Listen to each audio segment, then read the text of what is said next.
Update on the case of Rudy Farias. Activist Quanell X, as well as many people across the country, are wondering what the heck Houston PD is doing with this case.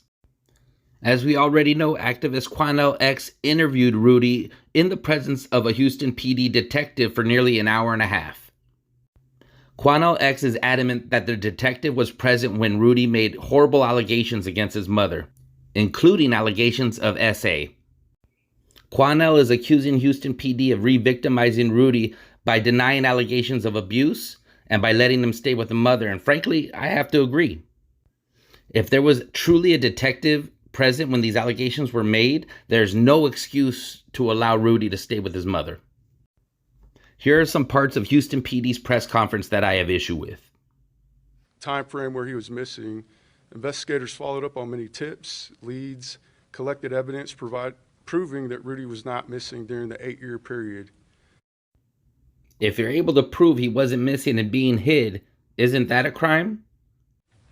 In fact, both Janie, Rudy's mother, and Rudy himself gave fictitious names while interacting with various patrol officers.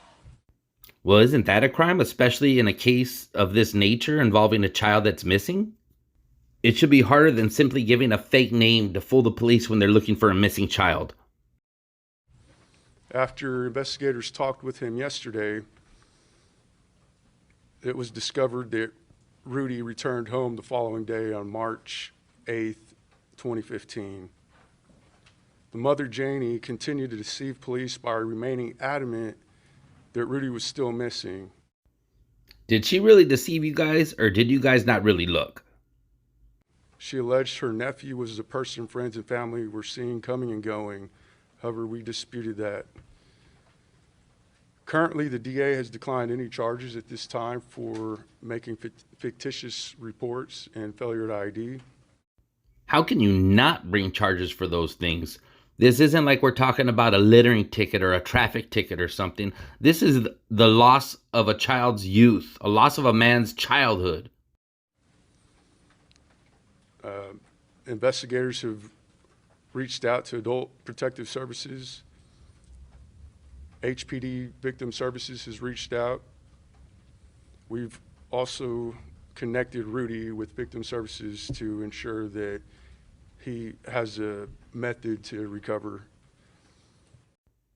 This just sounds like standard BS, like, oh, we did our part, we referred him to services. I'm sorry, in this case, you need to do more than that. Now, based on Rudy's interview, there were no reports of sexual abuse reported. Now, this is the part of the press conference that just blows my mind. Now, there were only 2 people present when Rudy was interviewed, Quanell X and a Houston PD detective. Quanell X has remained adamant about what he heard during this interview. Now, I personally believe if what Quanell X was saying was wrong in any way, Houston PD would have come out right away and made that clear and corrected him, which of course they didn't.